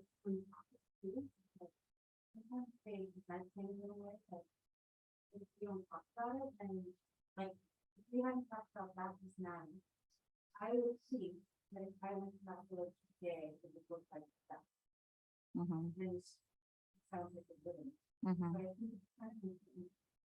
Especially when it's like really romantic. Yeah. But they do say that they dress up like that in festivals. And of course, when they talk about Porus and Alexander, I did tell you that that's the DNA analysis. So yeah. Okay. Okay, let's go to the PowerPoint again.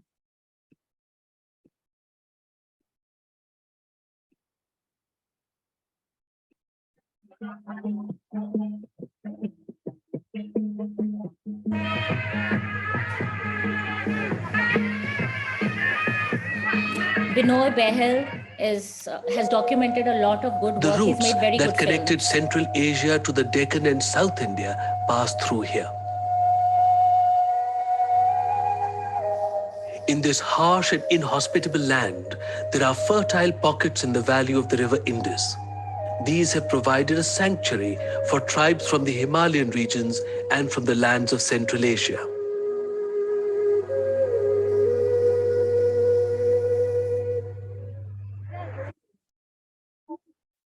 The Drukpas are Aryan tribes who made this land their home many centuries ago. They are believed to be survivors of the so-called pure Aryan race. In these isolated mountain valleys, they have preserved language and cultural norms in relative purity. The Rajtarangani, a medieval historical record of Kashmir, mentions Drukpa rulers of the first millennium and their relationship with Kashmiri kings. Anthropologists and historians have been fascinated by these tribes, as they are different from any of the other communities who are native to this land. They have fair skin, prominent noses, and light eyes.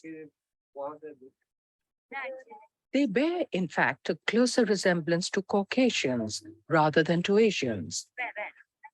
So this goes to the Caspian Sea theory. Some historians say that the original Drukpas were a group of soldiers from Alexander's armies. After the war with Porus in the plains of North India, they lost their way while returning to Greece. Since then, they have lived in these mountainous regions. That's the second theory. The villages of the Dha and Hanu areas are located about 165 kilometers west of Leh. They are in secluded, green and fertile pockets along the deep valley of the Indus River. Here, they have managed to preserve the ancient traditions of the Aryan people.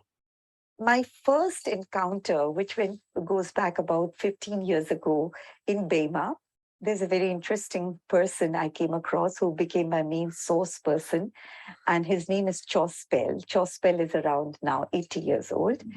I first got interested in this ethnic community since being pure Aryans was an attraction for the more fundamental German idea of Aryan. And two girls smuggled themselves, German girls smuggled themselves on ponies and somehow landed up in this one village called Bema. They wanted to be impregnated with the pure Aryan seed. So when they left, it was very interesting because they gave the interviews in international magazines. When I went back to study this tribe, I was very curious, and I was wanting to know who it was that sort of hosted these girls. Jai Hind, Namaste. So as you see, मेरा नाम है the brigadier difference CS between Vidyasagar previous हिमासागर मेरा पोती है because tourism 2 is साल also तक important for मेरा पोती right? दूसरा So, बच्चे and जैसा this other one, चलती there's थी some people जब who 4 just साल around the हुआ village, था see them and come back and फिर some who वो stay जब and want to know चलते more. चलते गिर जाती And थी so the हमें audience is बताया also कि different. एक बीमारी है Binoy जिसका नाम है Behel spinal muscular atrophy he's a type friend of mine. He has done a lot of research on Buddhist That dances men and and sculpture. women live as equals. Binoy Behel. In fact, women are accorded more B-E-N-O. importance than men.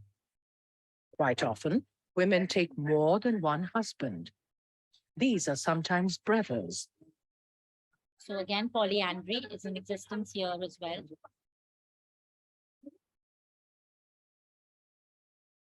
As a result of the practice of marrying strictly within the community, some believe that these people are the only surviving pure Aryans in the whole world. When I went and I attended Bonana, it was very interesting. The women anoint themselves. Now, of course, cosmetics, modern cosmetics have made them very modern looks, you know, eyeshadows, etc. But previously, they didn't have that. The men, initially, it's a flirting game. So the women are made to sing, and like most tribal dances, the dances don't have really a lot of movement in terms of formal movement of dance, but the songs are very important. And so the first series of the songs are beckoning the men. Then the men sort of reply. So it's like a kind of a flirtation which happens through music and narrative. There's also space for personal kind of interpretations and personal reactions. So there may be a particular person you are sort of throwing your act towards, and they wait for the responses.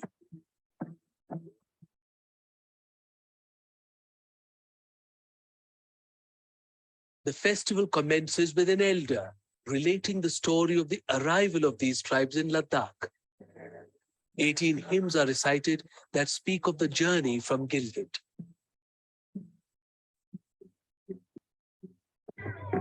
One of the songs sung in the festival speaks of the creation of the world.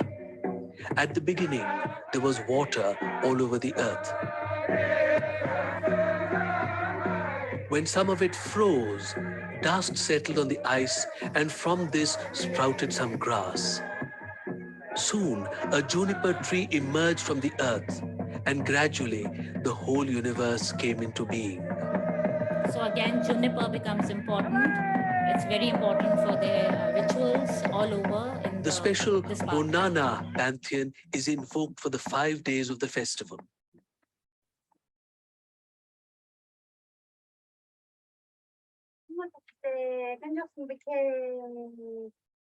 The original deities of the Dards were feminine, goddesses of the springs and the rivers, of fertility and fortune. In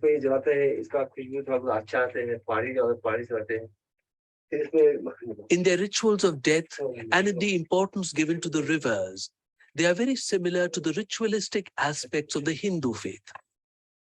As in the Vedic traditions, the Dards mainly worship nature and the bounty which it provides us.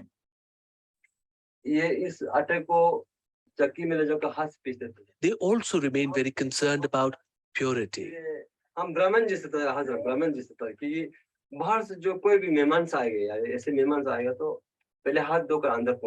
Till recently, Dards returning home from trading trips outside had to undergo purification rites.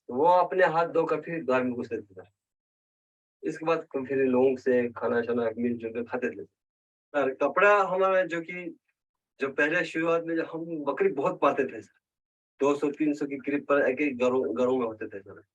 तो उनका ऊन निकाल कर फिर लड़कियों जो बनाते थे सर, इस तरह से ऐसे बनाते थे, उनको बनाकर कपड़े बनाते थे sir. Rites of the adoration of nature, as seen in Vedic traditions, continue here till today. The sophisticated concepts of yoga and of samsara and maya, the illusory nature of the material world, did not reach here.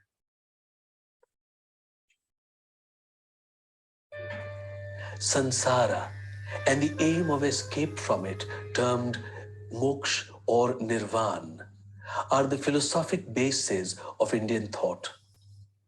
These clearly formulated ideas were found in the Upanishads, which were composed around the 8th century BC. The study of the Aryan tribes, who became cut off from the development of Upanishadic and later traditions, is fascinating.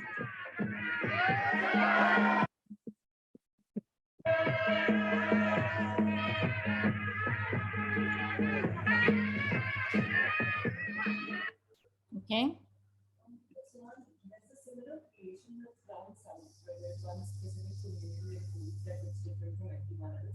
And very similarly, they're all tall, green-eyed, and consider themselves a warrior caste and call themselves descendants of Alexander the Great. And they look like nobody else in Karnataka. Really? Yeah, Where? Coolies. Huh? Coolies. Loom. Kodavas. Kolavas, yeah? Kodavas, they are called. And they all have like military tradition. And they're like from the southern region, so you will see that they have they're all tribal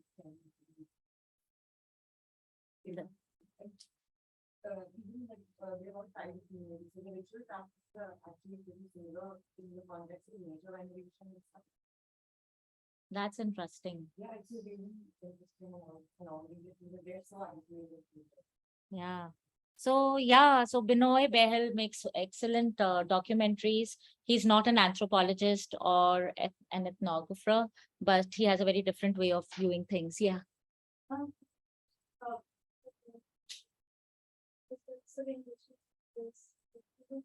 The Kulluvi people. Kulluvi, yeah. Kulluta people. The people are Kulluta. When I talk about the history of Kullu, there'll be a whole section on it.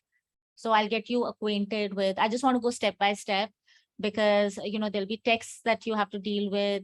Then I'll talk about, today I talked about the general population all over the Himalayas, of which the Kirats, the Kannets, the Kinnars you will find here. With Kuluta people, and they're all educated. So you don't find that level of indigenous ness, if that's a word, in this area. But of course, the stories go on. The myths are still there. So that's what you will tap on. Okay, so you will be listening to their stories. They'll reply, like the other day, Bobby, he came on the inauguration. And, you know, he's Western educated, like he speaks fluent English, and he's the head of the temple in Vishnu, where all 7 of you will be talking. Another one is a political science teacher. So it's not like you're speaking to people who have no clue about the world, and they communicate well in English. Yeah, and we'll be there to help. Okay. Okay, so is there anything else left? Just 3 or more slides, and then you'll be free. Pizza recipe लिखो टमाटर capsicum प्याज Cadbury Okay, class. Who would like to do problem 3 on the board? बाहर cookie अंदर Cadbury chocolate Right, here's my cookie roommate Kevin, and today I'm going to be fooling him using a shapeshifter. With Dell Optimizer's intelligent privacy and Okay, I don't know how I landed up there, but anyway, let's move on. Just share the screen again.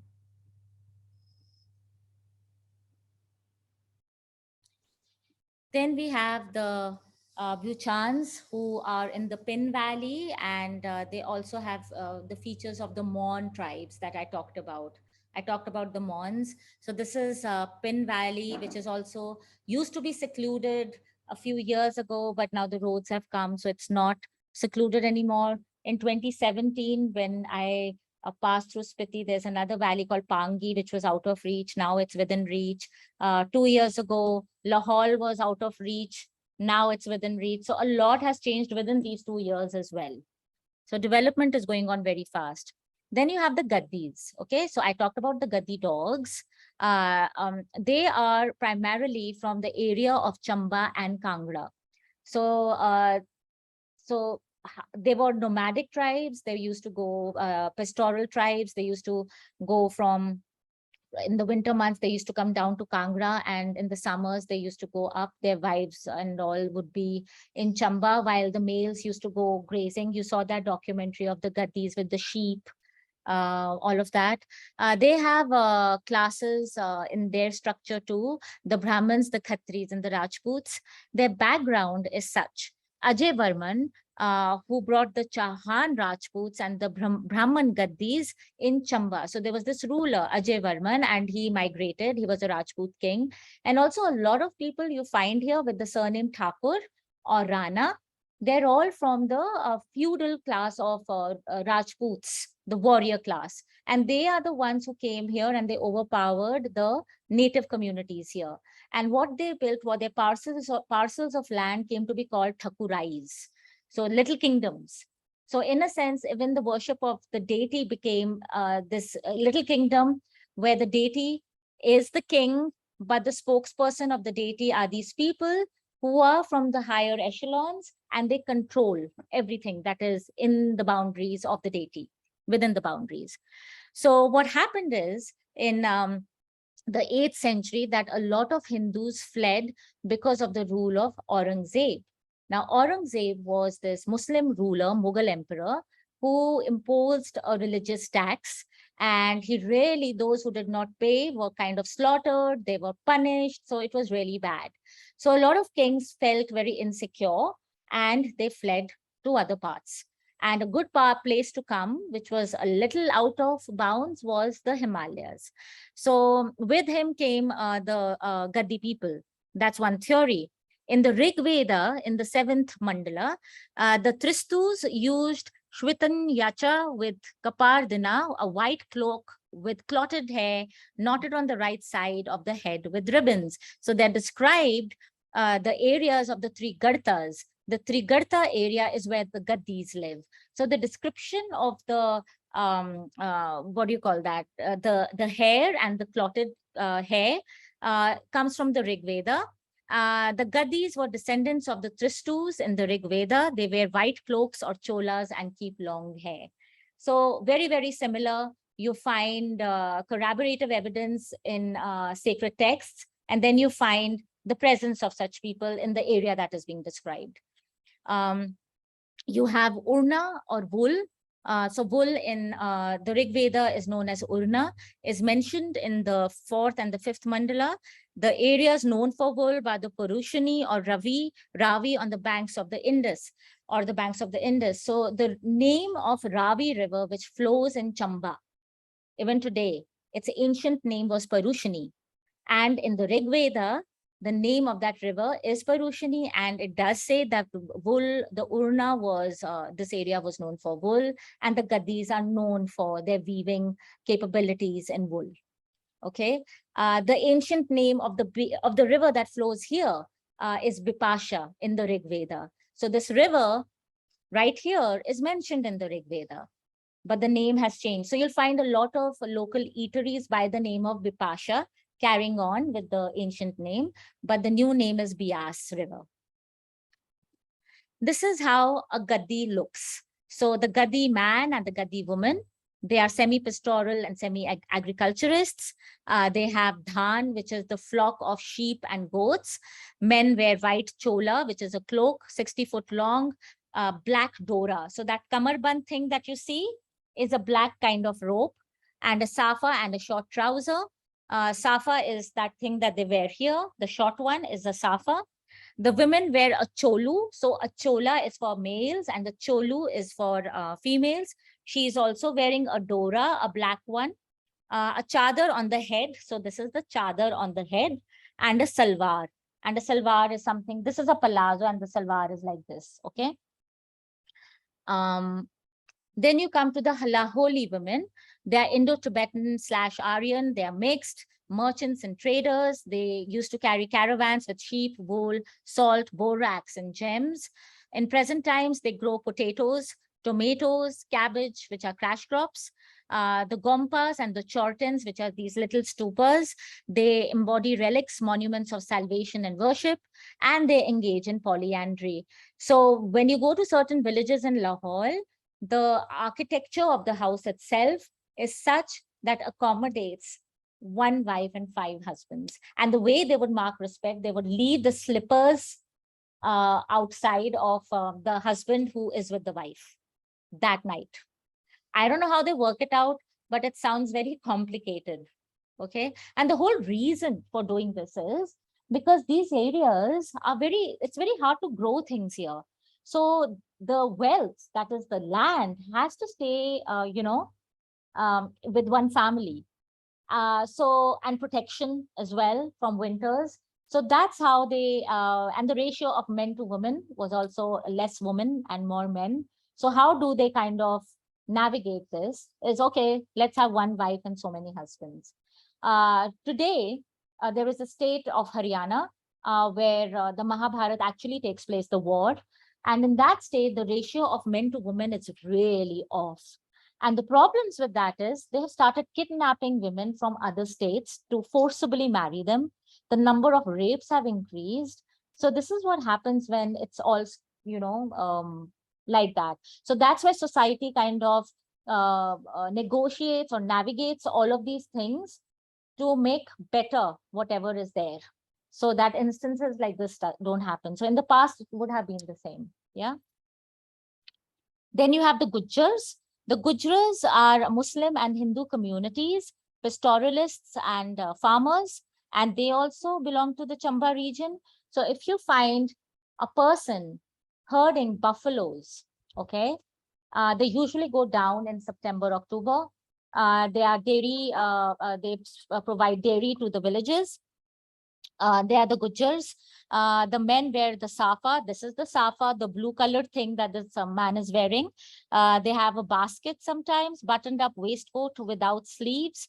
The tehmat, a checkered cotton sheet wrapped around the waist. So they also have this. This is the tehmat. The women wear a dupatta. This is a dupatta. A kurti. This is a kurti. A shorter version is a kurti, and the longer version is a kurta. A sheet wrap during winter, a churidar suthan, a tight trouser. So if this is tight, very tight, okay, then that becomes a churidar, and a jhom, a headgear made out of cotton. Now, their houses, okay, very austere houses, flat roofed, and they have these houses that they use seasonally. And the buffaloes have such beautiful eyes, like they're really beautiful. Now, the Gujars also have a history. Remember I told you about the Gujar Pratihara kings who made these temples, right? These beautiful temples, the stone temples that we saw. So when they were on the decline, okay, they kind of had a risk. Some adopted Islam because of Aurangzeb and all of that. And those people became the Muslim Gujars who engaged in pastoral activities. The other Gujars remained Hindus, and many migrated there.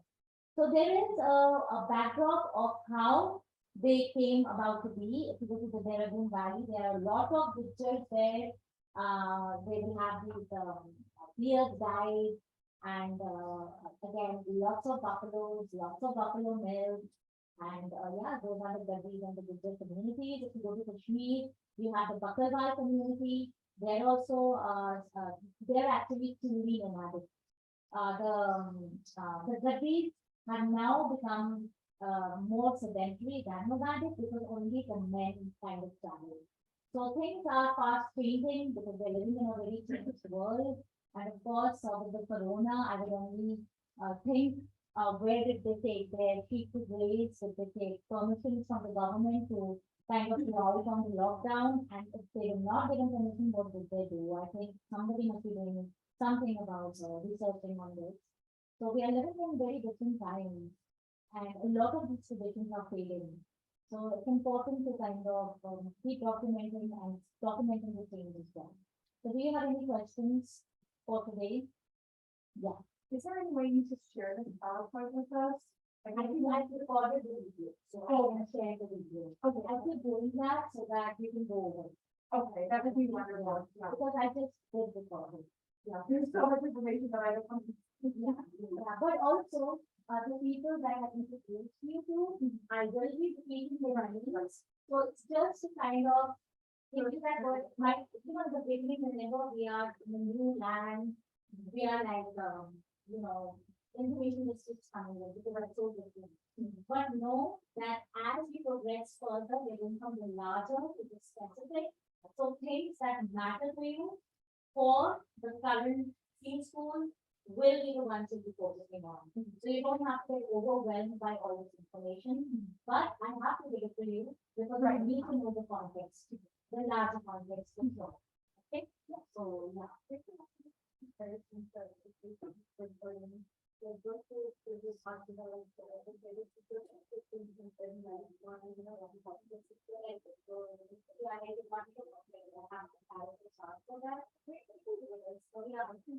when I talk about, the Kaluga people, I'll be repeating some of the things I repeated today. Because we'll be concerned with the area we are working. Okay, but how did they come? And how are they mentioned in texts is important. Okay, because there's also a lot of confusion within the group of scholars. Some say, it's almost like a tug of war. No, it is good, but I read this thing. The other one says it's, and the texts are also very complicated. They are instructive, and then there are translations, and then there are interpretations. Okay, but all of that information is important. Okay, so again, the people of Kullu are called Kullu people. They are mentioned in the epic. We will concern ourselves with the epic because that is going to be our focus. Okay, we clearly mentioned the Kullu people here, and when I talk about Mahabharata and the landscape, I will bring that up. We will read passages. Okay, so just don't get worried. Okay.